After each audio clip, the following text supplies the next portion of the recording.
এবং যারা পুস্তক প্রেমী এবং আমার সামনে একাধিক পুস্তক প্রেমী রয়েছেন, মঞ্চে উপবিষ্ট রয়েছেন সকলেই, সকলকে আমার আন্তরিক অভিনন্দন ও শুভেচ্ছা। মোদের গৌরব, মোদের আশা, আমরি বাংলা ভাষা। ওমা তোমার কোলে, তোমার বলে কতই শান্তি ভালোবাসা। কিংবা বাংলাদেশের সেই বিখ্যাত গান, আমার ভাইয়ের রক্তে রাঙানো 21শে ফেব্রুয়ারি, আমি কি ভুলিতে পারি। এই যে ভাষাকে কেন্দ্র করে একটা আন্দোলন, তার প্রেক্ষাপটটা আমি সংক্ষেপে বলবো। যারা ছাত্রছাত্রী রয়েছে তাদের বলটা একটা মনোযোগ দিয়ে শুনে রাখা ভালো। এটা একটা কম বিষয় নয়। একটা ভাষাকে কেন্দ্র করে, বাংলা ভাষাকে কেন্দ্র করে গোটা বিশ্বে আন্তর্জাতিক মাতৃভাষা দিবস আজ উদযাপিত হচ্ছে। এর পিছনে অনেক রক্ত আছে, অনেক বলিদান আছে, অনেক সংগ্রাম আছে। শুধু এখানে শেষ নয়, একটা ভাষাকে কেন্দ্র করে একটা দেশ স্বাধীন হয়ে গেছে। সেই প্রেক্ষাপটে সংক্ষেপে আমি বলবো, 1947 সালে আমাদের দেশ দ্বিধা বিভক্ত হয়ে গেল। একটা হলো ভারতবর্ষ, আর একটা পাকিস্তান, পূর্ব পাকিস্তান। পাকিস্তান সৃষ্টি হওয়ার পরে 1947 সালে যে রাষ্ট্র সৃষ্টি হলো, তারা ঠিক করলো যে এখানকার, খুব সংক্ষেপে বলছি আমি, এখানকার রাষ্ট্র ভাষা হবে উর্দু। এই কথা যখন পাকিস্তান যে তৈরি হলো, তার দুটো খণ্ড, একটা হচ্ছে পশ্চিম পাকিস্তান, একটা পূর্ব পাকিস্তান। বর্তমানে পূর্ব পাকিস্তান বাংলাদেশ নামে খ্যাত। তো সেই 1947 সালে যখন পাকিস্তান সরকার সিদ্ধান্ত নিল যে উর্দুই হবে পাকিস্তানের রাষ্ট্রভাষা, উপরন্তু পাকিস্তান অর্থাৎ পূর্ব পাকিস্তান এবং পশ্চিম পাকিস্তান মিলিয়ে প্রায় 56% লোক বাংলাতে কথা বলতো। তাদের মনে অভিমান হলো, তারা এটা মেনে নিতে পারলো না। এ কারণে তারা একটা সংগঠন তৈরি করলো। সেই সংগঠন 1947 সালে তমদ্দুন মজলিস গঠন করলো। এই মজলিসের সভাপতি ছিলেন, এই মজলিসের আহ্বায়ক ছিলেন ঢাকা বিশ্ববিদ্যালয়ের প্রফেসর ডক্টর আবুল কাসেম। তিনি পদার্থবিজ্ঞানের অধ্যাপক, তবু তিনি বাংলা ভাষাকে এত ভালোবাসতেন যে তিনি বললেন যে এটা মেনে নেওয়া যায় না, আমাদের পাকিস্তানের রাষ্ট্রভাষা বাংলা হতে হবে। এই ধরনের তমদ্দুন মজলিস প্রতিষ্ঠিত হলো। সেই বছরে অধ্যাপক নুরুল হোসেন ভুইয়া তিনি একটা সংগঠন গঠন করলেন, সেটা হচ্ছে রাষ্ট্রভাষা সংগ্রাম পরিষদ। এরা পলায় টলায় ঠিক করলো যে যদি কোনো ভাষা রাষ্ট্রভাষা হয় সেটা বাংলায় হতে হবে, কখনোই উর্দু নয়। ঠিক সেই সময় যখন এই ধরনের একটা প্রস্তুতি চলছে, তারই মাঝে 1948 খ্রিস্টাব্দে 21শে মার্চ, তারিখটা কিন্তু 21শে মার্চ মোহাম্মদ আলী জিন্নাহ তিনি ঘোষণা করলেন পাকিস্তানের রাষ্ট্রভাষা হবে উর্দু এবং একমাত্র উর্দু, অন্য কোনো বিকল্প নেই। এই ঘোষণার সঙ্গে সঙ্গে তিনি যখন একটা সভা করে ঘোষণা করছেন, তখন হাজার হাজার কণ্ঠে প্রতিধ্বনিত হলো, না না না, বাংলা চাই, আমাদের মাতৃভাষা হবে বাংলা, কখনো উর্দু নয়, উর্দু তো আমরা মেনে নেব না। তার পরের দিনে আবার পাকিস্তানের তৎকালীন প্রধানমন্ত্রী 1948 সালে লিয়াকত আলী খান তিনি ঘোষণা করলেন উর্দু হবে পাকিস্তানের জাতীয় ভাষা। এইভাবে প্রস্তুতি চলতে থাকলো। 1952 খ্রিস্টাব্দে 31শে জানুয়ারি রাষ্ট্রভাষা সংগ্রাম পরিষদ সিদ্ধান্ত নিল যে পরের মাসে অর্থাৎ ফেব্রুয়ারি মাসে 21শে ফেব্রুয়ারি আমরা সারা দেশে জাতীয় ভাষা দিবস উদযাপন করব।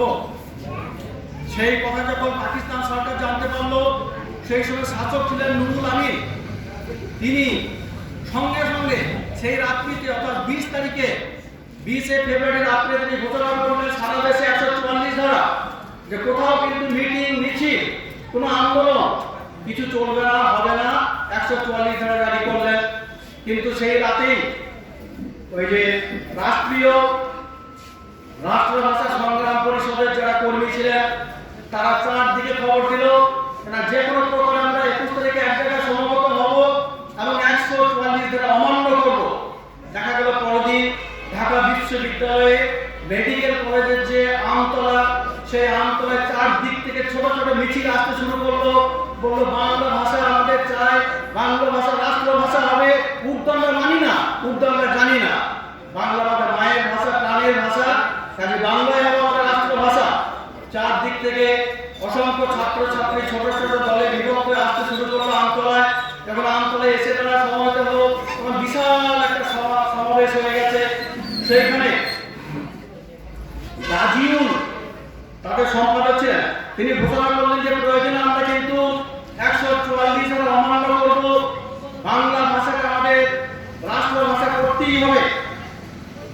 তো যাই হোক, এই যখন জমায়েত হলো, তখন সেই জমায়েত আস্তে আস্তে এগোতে শুরু করলো রাজপথ ধরে।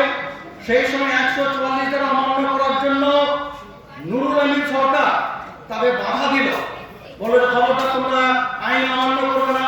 ছাত্ররা সে কথা শুনলো না, তাদের প্রাণের মধ্যে ভাষার উন্মাদনা, তাদের রক্তের মধ্যে বাংলা ভাষার প্রতি সৌহার্দ্য, তারা বললে তারা মানছি না, মানবো না, উর্দুকে আমরা মানি না।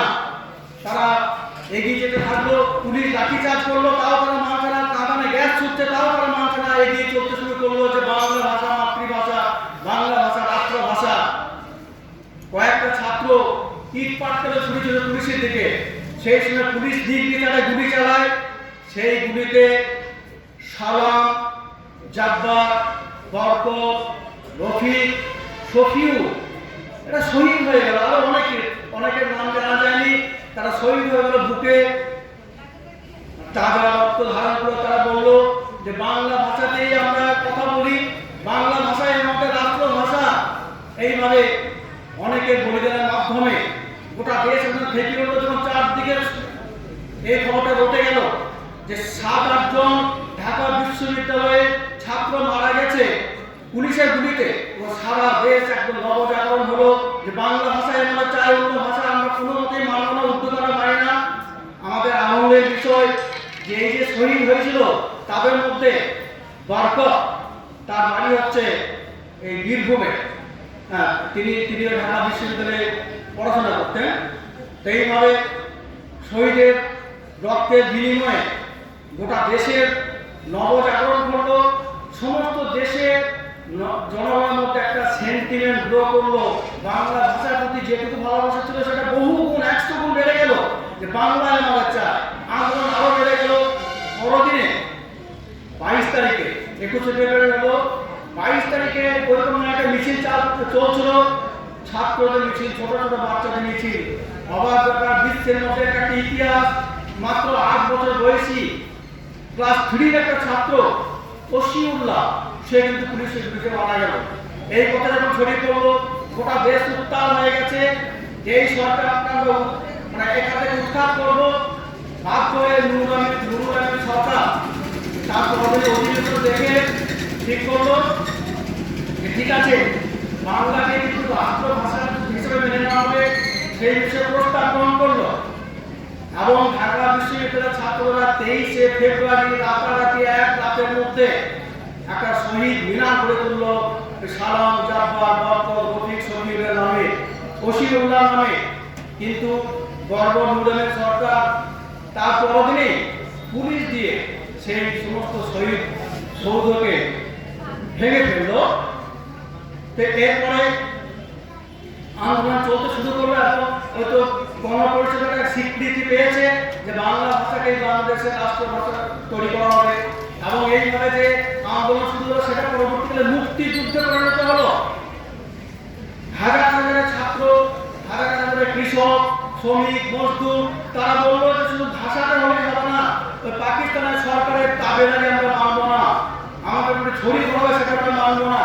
তারা আন্দোলন শুরু করলো, শুরু হলো মুক্তিযুদ্ধ।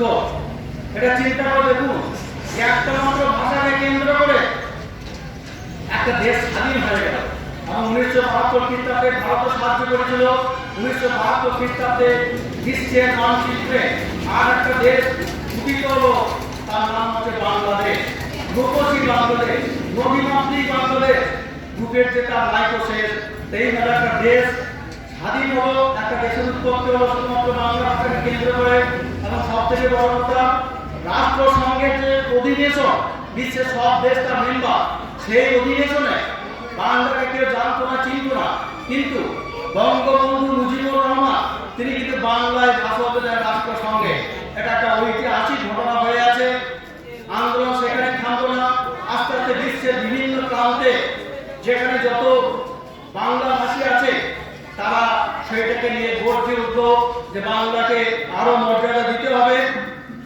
এবং এইভাবে আন্দোলন চলতে চলতে 1999 খ্রিস্টাব্দে ইউনেস্কো যে সংস্থা রয়েছে, সেই সংস্থা এই দিনটাকে বিশ্ব মাতৃভাষা দিবস হিসেবে স্বীকৃতি দিল।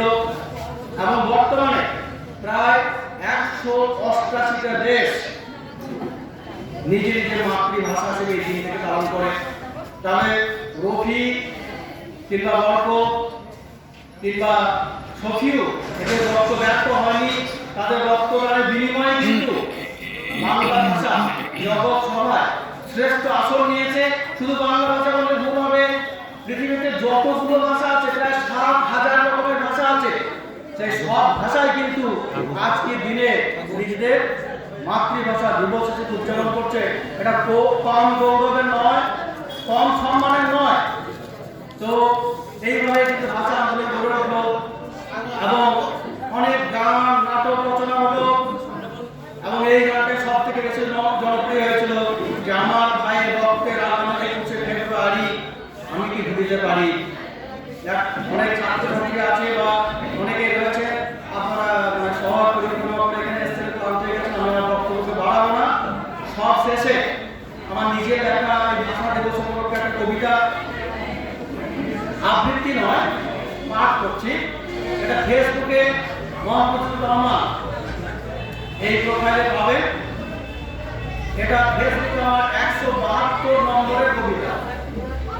মায়ের ভাষা, আপন মায়ের মুখে মধুর ভাষা, সন্তানের মুখে বল হৃদয়ের আশা, জন্ম থেকে মৃত্যু প্রতিটি নিঃশ্বাসে সে ভাষা উচ্চারিত হয় পরম বিশ্বাসে।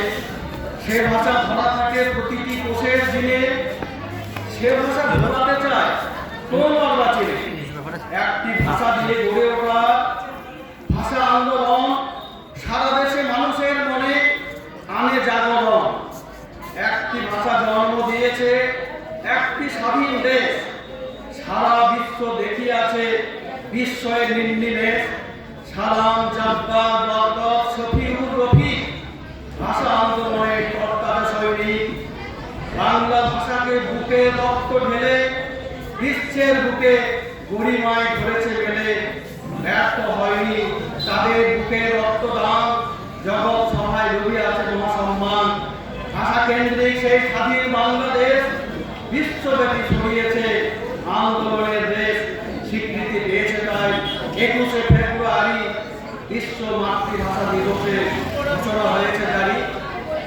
এই অনুষ্ঠানে আমি বলার সুযোগ পেয়ে আপনারা আমার আন্তরিক অভিনন্দন জানাচ্ছি এবং আমাদের সকলের কাছে আবেদন রাখছি যে বই মেলা যাতে প্রতি বছর এখানে অনুষ্ঠিত হয়, ছায়ার পক্ষে সেইভাবে সহযোগিতা করুন। বই কিনুন, বই পড়ুন, বই উপহার দেন, বইকে ভালোবাসুন। এর থেকে ভালো সাথী আর কেউ নেই। এ শুধুমাত্র দিতেই জানে, বিশ্বাসঘাতকতা করতে জানে না, দুঃখ দিতে জানে না। বই শুধু আনন্দ দেয়, মানসিক প্রশান্তি আনে। তাহলে বইয়ের প্রতি অনুরক্ত হন। এখন এই মোবাইলের যুগে একেবারে ছোট বাচ্চা থেকে শুরু করে 8 থেকে 80 বা তারও বেশি আবৃত্ত মহিলা সকলেই নেটের জগতে একটা মানে নেটের জালে আবদ্ধ হয়ে পড়েছে। সেই জাল কেটে বেরিয়ে আসতে হবে। নেটের মধ্যে থাকলে প্রয়োজনে মোবাইলে স্বাধীন থাকলে স্বাধীন চিন্তা করার ক্ষমতা লোপ পায়, কল্পনার ক্ষমতা আসে না। সেই জন্য সাহিত্য সংস্কৃতি মার খাচ্ছে। আমাদের মস্তিষ্কে যে কোষগুলো রয়েছে সেই কোষগুলো ওই মোবাইলে যে রশ্মি তাতে ক্ষতিগ্রস্ত হয়, স্মৃতি কমে যায়, আরো নানা রকম জিনিস আছে। কিন্তু বই শুধু নির্মল আনন্দ দেয়। বই হচ্ছে একটা মানে আলো, যেখানে বই সেখানেই আলো। যে লেখক সেই লেখক যে লিখছে তার যে দর্শন, তার যে চিন্তাধারা, তার যে সমাজ সংস্কৃতি পরিবেশ সম্পর্কে যে ধারণা, সেটা বইয়ের মধ্যে তিনি লিপিবদ্ধ করছেন। অর্থাৎ তার মনের আলো, জ্ঞানের আলো, দর্শনের আলো বইয়ের মধ্যে লিপিবদ্ধ হয়ে থাকছে। পাঠক যখন সেটা পড়ছে তখন তার মধ্যে সেই আলোটা সঞ্চারিত হচ্ছে। এইভাবে সারা বিশ্ব আলোকিত হয়ে উঠছে। এবং যত বই পড়া যাবে তত আমাদের জ্ঞান সমৃদ্ধ হবে। তাহলে আগামী বছর যাতে বই মেলা আরো ভালোভাবে অনুষ্ঠিত হতে পারে। আমি একটু রিপোর্ট পেলাম যে কোভিড পরিস্থিতিতে বই বিক্রি বাটা তেমন হয়নি। এটা আমি সকলের কাছে আবার শেষে অনুরোধ করবো যে আজকে শেষ দিনে সবার কাছে একটা আবেদন, একেবারে নিতান্ত অনুরোধ, অন্তত যারা এখানে রয়েছে উপস্থিত রয়েছে তারা যে কোনো একটা বই কিনে নিয়ে, এটা সবার কাছে আবেদন থাকলো, অনুরোধ থাকলো। সব শেষে ছায়াপথের বই মেলা সার্বিক সাফল্য কামনা করছি। আগামী বছর আরো নতুন পর্যায়ে, নতুন আঙ্গিকে, নতুন রূপে প্রকাশিত হোক। শুধু বই মেলা নয়, সেই সঙ্গে সাংস্কৃতিক একটা মানে একটা চর্চা কেন্দ্র হয়ে উঠছে, জ্ঞান চর্চা কেন্দ্র হয়ে উঠছে। এখানে বিভিন্ন শ্রেণীর মানুষের একটা মেলামেশা গড়ে উঠছে। এই যে ছাত্র, যুবক, তারা এই যে দীর্ঘ 7 দিন করে পরিশ্রম করছেন, তো সেটাকে আমাদের উন্নীত করতে হবে, সেলুট জানাতে হবে। ইলামবাজারের বই মেলাটা ধরে রাখুন।